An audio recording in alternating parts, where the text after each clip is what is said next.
Touchdown, Detroit Lions! You're listening to the One Pridecast. Hello and welcome to the One Pridecast presented by MGM Grand Detroit. I'm your host, Tori Petry, and today I have the pleasure of being joined on the other line by Chris Spielman, the special assistant to the chairman and president and CEO, and of course, former Lions linebacker. Chris, thank you so much for hanging out with me on the podcast today. You got it, Tori. Well, it's fun to talk to you in this capacity because you and I used to work together when you were my color analyst on Lions preseason games and I was the sideline reporter, but now we're working together in a little bit different capacity, and it's fun, Chris. Well, it's who saw this coming, right?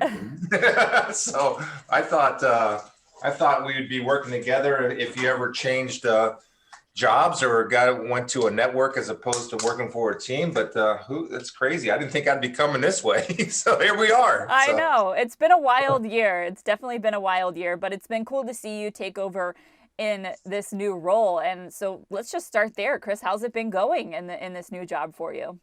Well, initially it was incredibly busy yet exhilarating because you're talking about being part of a team within a team to hire a head coach and a general manager, arguably the two most important positions of leadership within a football team. And so the amount of work and conversation and meetings and research that went into that is something that I was proud to be a part of.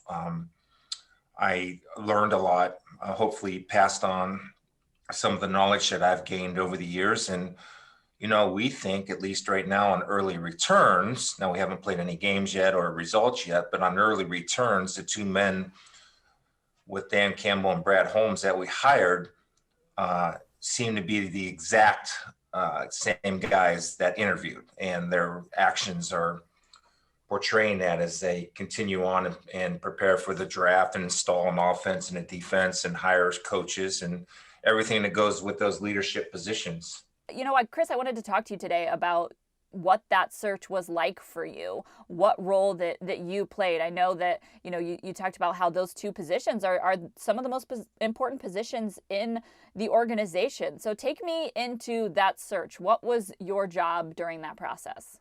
Well, there were four of us involved with the search, and that was Sheila Rodwood and Mike Disner.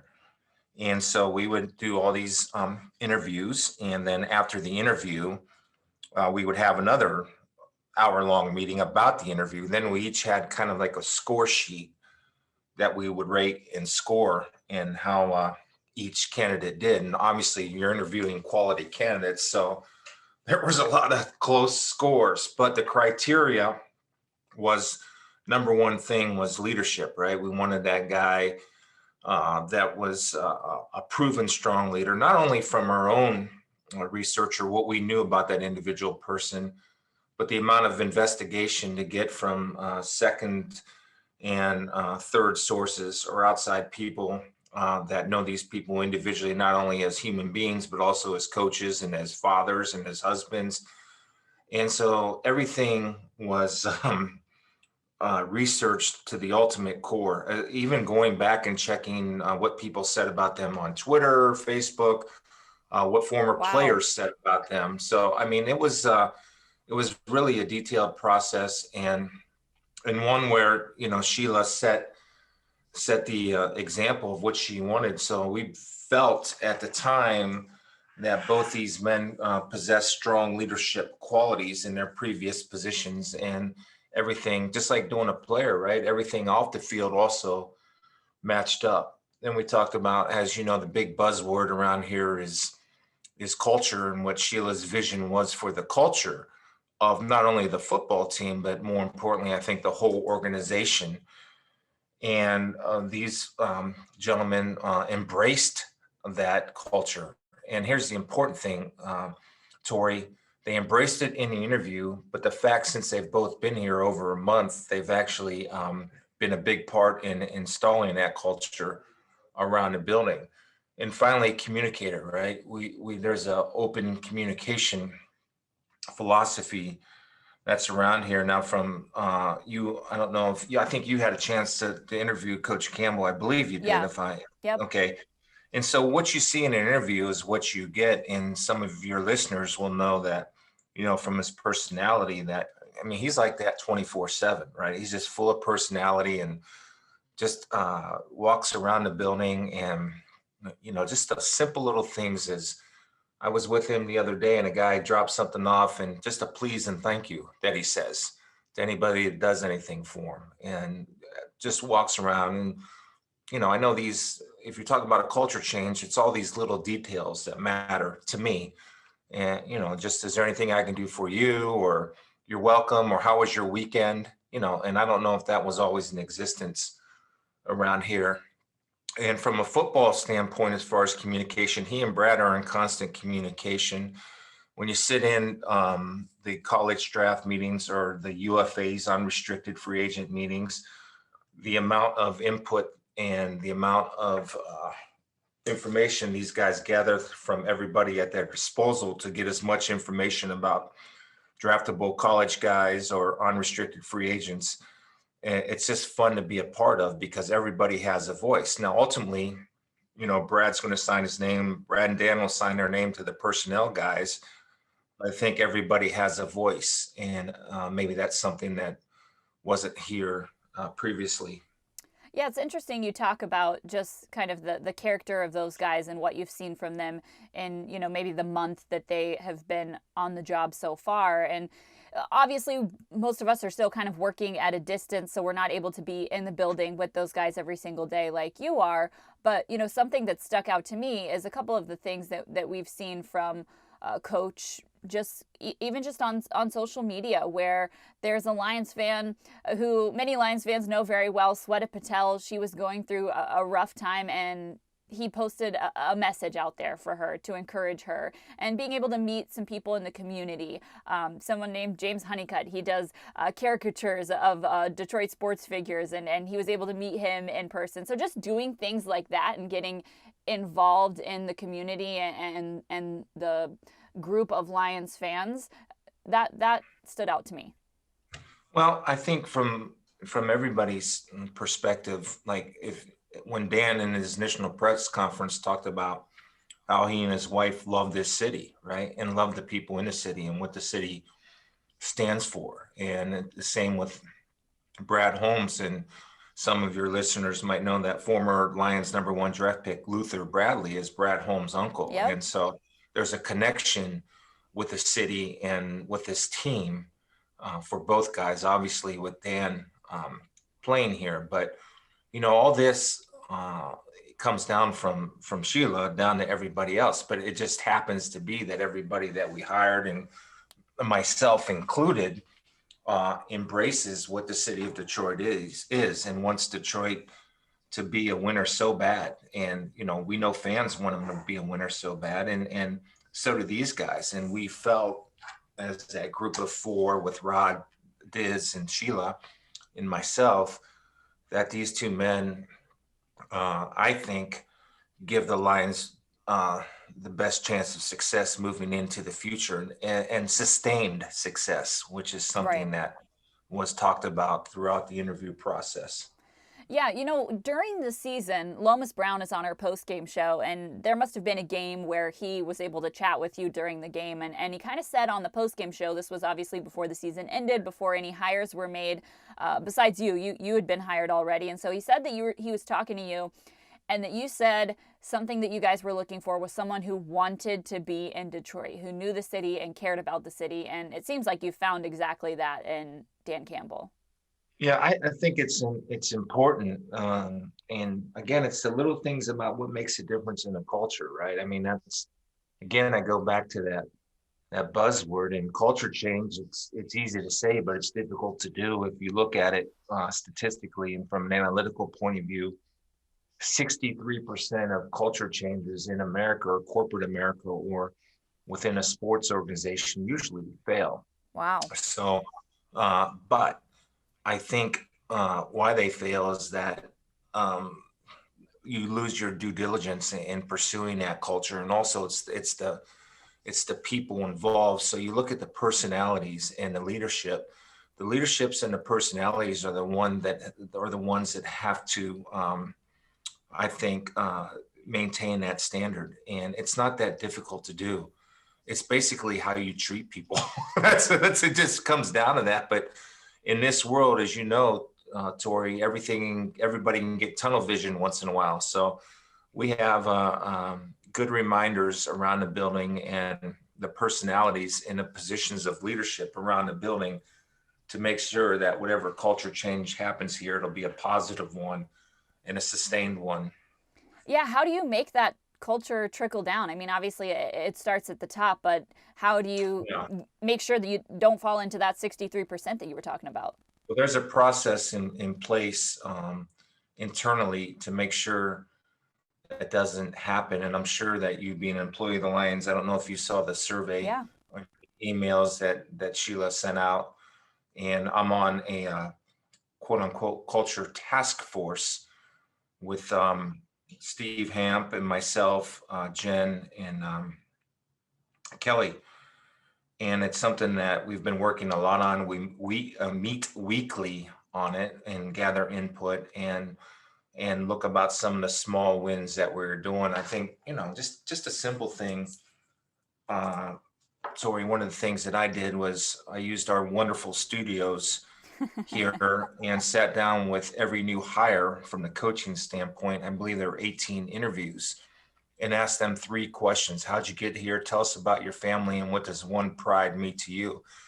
Then what will happen is once we have the intranet up and running, every employee of the Detroit Lions will be able to see and put a face to the new coaches and the new people around this building, know a little bit about them personally and understand what One Pride means. Is it just going to be a word or is there going to be an action? And I think people will be pleased to hear what One Pride means to all the new hires around here. And, hopefully then it can be used for public consumption on our regular website at the appropriate time. BetMGM, an official partner of the Detroit Lions, is coming soon to Michigan. But you can sign up early and get $100 in free sports bets and $100 in free casino bets with bonus code LIONS. Be ready for the action the moment BetMGM goes live. Download the app or go to BetMGM.com to get a total of $200 in free bets with bonus code LIONS. Must be 21 or older. Gambling problem? Call 1-800-270-7117 for confidential help. Excludes Michigan disassociated persons. It seems to me like it's more of an integration of the football side and the non-football side of things. So for people who haven't been inside an NFL organization before, there is that element of, okay, these are the people that make the football decisions on the field, and then there's the people who make the business operations work. And oftentimes they're 2 separate things, but it seems to me like there's an attempt to integrate that a little bit more. Yeah, and the cool thing I get to do is I'm like, Dan and Brad obviously have really, really busy times where they have to, 100% focus has to be on their job. I'm kind of a jack of all trades, master of none, but I've had the opportunity, I think there's maybe 1 or 2 more left, to meet with every different department within the organization and had a chance to kind of give them, how the hire went down on the proposed assumed trade between Matthew Stafford and Jared Goff, and how Brad Holmes handled that beautifully and got the most that he could possibly get with a 3rd and 2 future first rounders for Jared Goff once March 17th comes around, and that's made official until then. But I just think, and you're able to share that within the building to a certain extent. You can't say every little thing, but to let people know that, hey, this is what happened and this is how cool it was. Or another way to look at it, Tori, you've been involved or been around when I've done those camera meetings before a game, where I actually meet, when I was doing TV, I would actually meet with the camera crew and a director at our pregame meal for TV and kind of give them a little bit of a scouting report of what's coming up and what to look for. And so that may be something that we can do for our staff members or different departments if they're interested in that. And that's kind of, again, a little way of connecting the football side with the other areas in the building. Yeah, absolutely. And I definitely see that kind of starting to unfold. And I did want to mention for our listeners, you talked about that task force. You mentioned Jen and Kelly. That's Jen McCollum, who oversees the community operations at the Lions, and Kelly Kazol. So just for context for Well, thank our you. fans, for who may not be familiar with all of the inner workings of the Detroit Lions. But, Chris, I love what you're talking about and kind of how things are unfolding, because that was one of my questions for you was, okay, now that the hires are done, what next? Like what does your day look like? Well, a lot of it is meeting on the culture stuff and on with the other departments, and how can I be an asset to the departments around the organization. One example would be that, I was able to call a season ticket holder who wanted to give up his season tickets, and hopefully I think I convinced him to, re-up on the season ticket thing. So little things like that. Jeff Akuta made a visit to the boys club about 3 or 4 weeks ago. I was able to accompany him along with Brandon Scott uh, to that. I've sat in on the defensive staff meetings. I've sat in on the college draft meetings, the free agent meetings. I've sat in on defensive staff meetings. I kind of constant communication with Coach Campbell on anything that he needs or anything that he may need reminded of. So there's a lot going on. I'm actually done film breakdown on linebackers, for example, and just I'm one of many voices that might have an opinion on a college draft eligible player, or an unrestricted linebacker or free agent, or there's information with my contacts around a league that helps the scouting department. So my day is quite full. It's just not as full as it was when we were hiring a GM and a head coach. Yeah, it definitely sounds like it. And something else that you pointed out in an interview recently was you talked about how team owner Sheila Ford Hamp was sitting in on free agency meetings. What did you Mhm. like about that? That the owners invested, and it's important that the people that work for the organization see that she is invested. She's in, and she's has an office here. She's here quite often, and it's not often some random corner. It's right in the middle of all the action, and her door's open. And so that's something I think that's new in as far as ownership style goes, and with the Lions. And but I think it's important for her to understand, all right, the amount of discussion that goes into decision making, and how, how salary cap fits into all this, how, background may fit into all the decisions that you make. What do we get in return? What's the value in return? What was the evaluation of our team now? What's the evaluation going to be after the draft? So anytime that she has a presence, it's a big positive. And so that's the cool thing about it. Yeah, some people would look at that just kind of on the surface and say, well, isn't that kind of meeting something for people who are making football decisions? What would you say to that criticism or that response, who maybe doesn't see the full picture? I would say every role is clearly defined, including her role, where everybody's ultimately responsible to her, but every role is clearly defined. I mean, when you say you want to have a collaborative approach and want people's opinions to be heard, then they should be heard. But that doesn't mean people, the final decision makers, being Brad and Dan, they're the ones that ultimately make those decisions. And when you leave that room, whatever decision is being made, you leave that room as one, and that's the right decision. And that's, the healthy thing is when you have a little debate, a little bit of discourse, and you figure out the why. Then once you come to your conclusion and make those decisions, that's a Lions decision.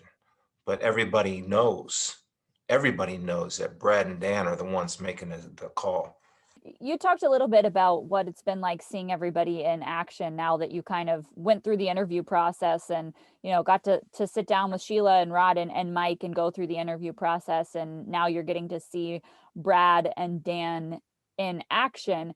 I know you probably can't give us too many details because, things are still kind of unfolding on the football side of things, and we don't want you to unveil any important football secrets or anything like that. But as you kind of watch these guys and see what they're trying to instill, can you give us a sense of, what people should expect for what they will see on the football field in the fall? What kind of team that this group is trying to build? Yeah, so actually have a good answer for that because the two men define it differently, but it means the same thing. For Brad Holmes, he defines it by football character. Like, how much does a game mean to them? How much do they love to play? How tough are they? How much are they willing to give? How much are they willing to sacrifice for their team? That's football character for Brad Holmes. The same exact definition and replace football character with grit. Surprisingly, that's Dan's word. Just grit, right? And so I guess you can see a high football character team with grit. It means that guys want to be here, they want to play, they want to practice, they want to do the work. And, everybody's tired of losing, right? And you can say that with other NFL teams, but, you have to stay the course. And whatever that course, once that course has been set, you have to have the discipline to stay on that. And what type of player is acquired here via free agency or draft. I got to say, it is not surprising whatsoever that grit is Dan Campbell's work. That seems so on brand to me. So I have to ask, when he had that press conference and was talking about, what he wanted this team to look like, and he kind of gave his bite a kneecap off speech, what was your reaction to hearing that? That I wasn't surprised because I've actually been watching Dan for the last 4 years or 5 years from afar. Yeah. And so I wasn't surprised at that. I think that the best part of it was, when he said, look, I can give you all the coach speak you want, but you guys are tired of that S, remember? Yeah. So I'm not going to do that. So that was the one where I said, all right, here we go. But it was interesting I got to see him maybe 10 minutes before he walked down there. And I just actually ran into him in the hall. And it was just he and I just said, all you got to do, dude, is just be yourself, man. Just be who you are. That's what we hired. We didn't hire a version of you. We hired you. Right. And he certainly has been that so far. I love it. Well, Chris, usually on the podcast, we do a little segment, Mike's Pick of the Week during the regular season. Obviously, there's no games to pick right now. So we're going to switch it up a little bit, and I'm going to call this segment Chris's Perk of the Week, presented by MGM Grand Detroit, the king of sportsbooks. And Chris, I want you to tell me a perk that you see as you're kind of watching this process unfold, something that makes you feel confident that things are headed in the right direction for the Detroit Lions. Nobody's guessing at the direction that we want to go right now. And again, it's early, Tori, where everybody's still in the honeymoon phase. Everybody understands that. That's another perk of the week, is that everybody understands where we are. And so there's really a clear understanding of where we are, where we need to go, and how much work it is going to take to get to where we need to go. And so that's a good thing, because there's a clear understanding through communication and definition of what we want to be as Detroit Lions to get there. And so everybody's on that same page. So let's close out with this, Chris. A lot of Lions fans are listening to this, kind of wanting to know how this thing is unfolding. They're excited about the future, but, kind of want to get a little bit of an inside track as to what's going on. So what would be your message to Lions fans at this point, in the off season? I believe early on right now that the defense that they're going to play what you're going to see is going to be different. It'll look different. The players will look different as far as body types go. And it's going to be a defense that when we get there, will be built on speed, just to kind of match what the NFL is today. Awesome. Very cool. I think that a lot of people will be excited to hear that, excited to kind of get a little peek into closed doors of what's unfolding at the Allen Park facility. So Chris, thank you so much for hanging out with me on the podcast today. It's always a pleasure to talk with you, and I'm looking forward to when we are all back in the building full time, and I'll be seeing you around a lot more. All right, Tori, talk to you. Thanks, Chris. Thanks, guys, for listening to the One Pridecast presented by MGM Grand Detroit. BetMGM, an official partner of the Detroit Lions, is coming soon to Michigan.